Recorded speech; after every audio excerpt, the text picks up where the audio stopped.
Assalamualaikum warahmatullahi wabarakatuh. Sebelumnya, perkenalkan nama saya Muhammad Abdul Abdallah dari jurusan Bahasa dan Sastra Arab Universitas Islam Negeri Maulana Malik Ibrahim Malang. Di sini saya akan menjelaskan tentang pesantren hasil asimilasi Hindu-Buddha dan Islamisasi seni. Yang pertama yaitu pesantren hasil asimilasi. Untuk teman-teman yang belum tahu, apa sih itu asimilasi? Asimilasi itu suatu proses penggabungan dua kebudayaan berbeda menjadi suatu kebudayaan yang baru. Jadi, misalnya ada sebuah bangunan Hindu, bangunan agama Hindu yang seperti itu khasnya. Nah, oleh para wali songo itu dirubah, namun tidak merubah arsitekturnya, cuma merubah tempat ibadah itu menjadi sebuah masjid. Nah, itu yang disebut sebagai penggabungan dua kebudayaan.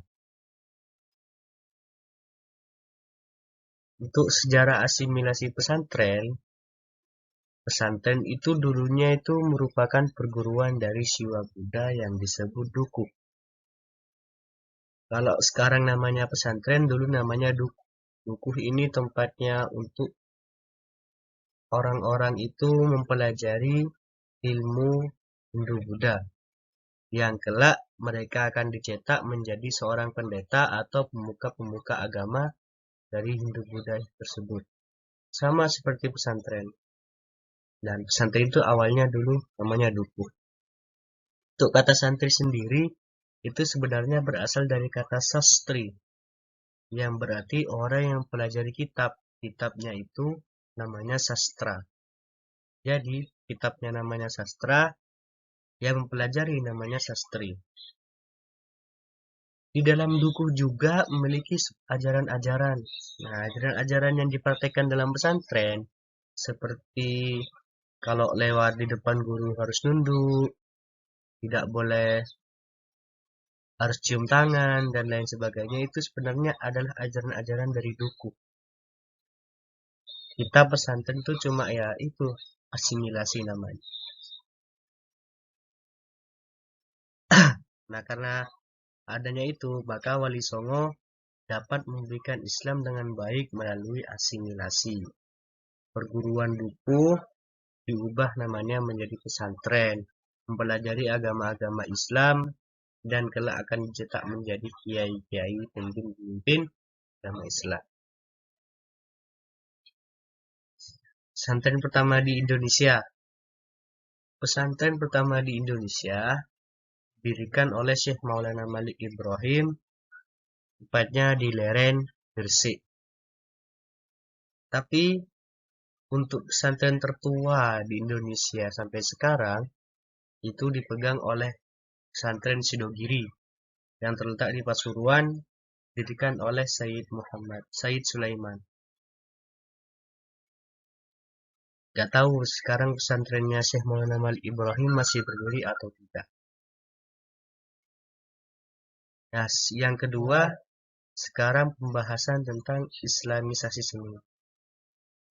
Islamisasi itu juga dapat diartikan sebagai proses mengajak atau pengislaman yang menyangkut aspek kehidupan manusia. Itu definisi di Google seperti itu.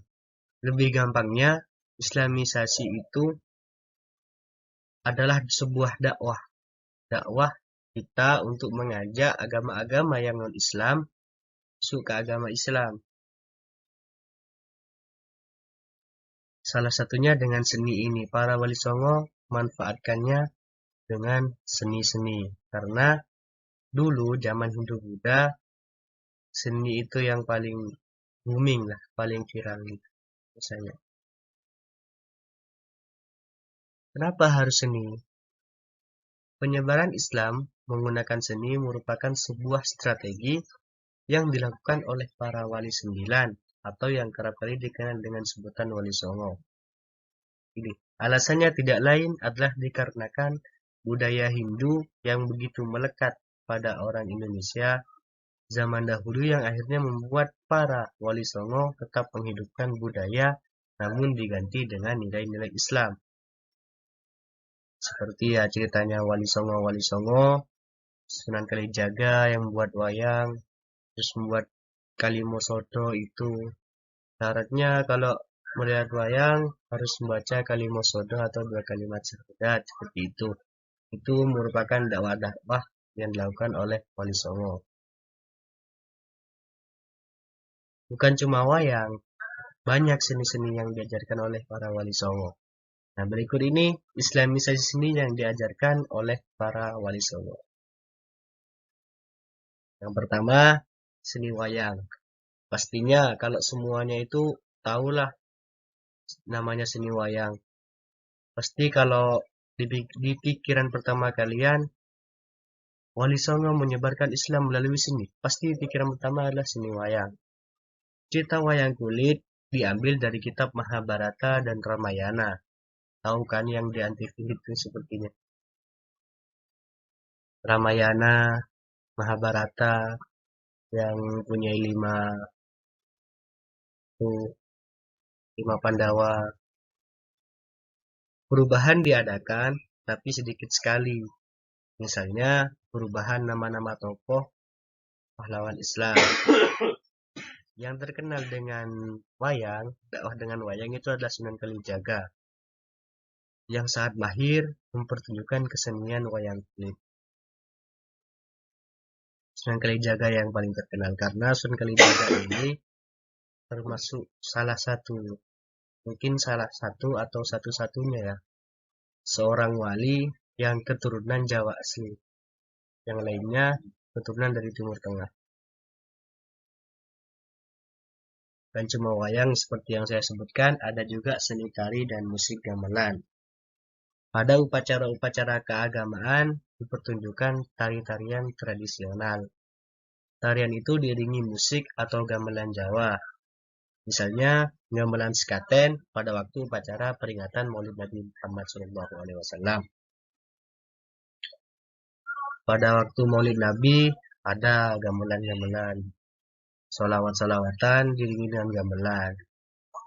Apakah dosa? Enggak, itu namanya budaya. Orang Arab mempunyai budaya dengan gambus umpamanya. Nah, kita punya budaya dengan gamelan, membaca sholawat dengan gamelan itu tidak termasuk dosa dan ya. Oke, lanjut. Ada juga seni bangunan. Seni bangunan. Contoh seni bangunan adalah Masjid kuno di Kudus, Masjid kuno di dekat Tuban yang bangunannya itu menyerupai segitiga, bukan seperti kubah-kubah gitu ya. Bukan seperti apa ya, bangunan-bangunan wihara itu masih ada di masjid tersebut. Seperti ini Masjid Candi Bentar, Masjid Sunan Kalijaga di Demak. Nah, yang atapnya bertingkat-tingkat mirip pura Hindu. Puranya itu masih ada. Dan juga ada seni sastra. Kitab-kitab ajaran Islam diterjemahkan dari bahasa Arab ke dalam bahasa Melayu.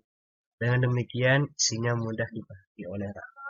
Kitab-kitab dari bahasa Arab seperti ya kitab-kitab mengenai kitab seorang santri biasanya kan diubah itu yang namanya mubtada menjadi utawi. Pokoknya kalau mubtada namanya utawi. Bismillahirrahmanirrahim. Bismillahi kelawan nyebut asmani Allah Rahmani kang moho welas asih ing dalam dunia dan akhirat ar-rahimi kang moho welas asih ing dalam akhirat bloko. Seperti itu contohnya itu seni sastra. Sunan Kalijogo merubah menjadi makna seperti itu. Kalau di Madura juga ada. Di Madura Bismillahi kelaban nyebut asmana Allah Ar-Rahmani se maha belas. Pokoknya gitu. Nah, sekian dari saya, mungkin cukup singkat ya presentasi kali ini. Apabila ada pertanyaan, bisa mengunjungi Email saya muhammadalbab@gmail.com atau menghubungi nomor yang tertera seperti ini. Oke, terima kasih sudah menonton. Wassalamualaikum warahmatullahi wabarakatuh.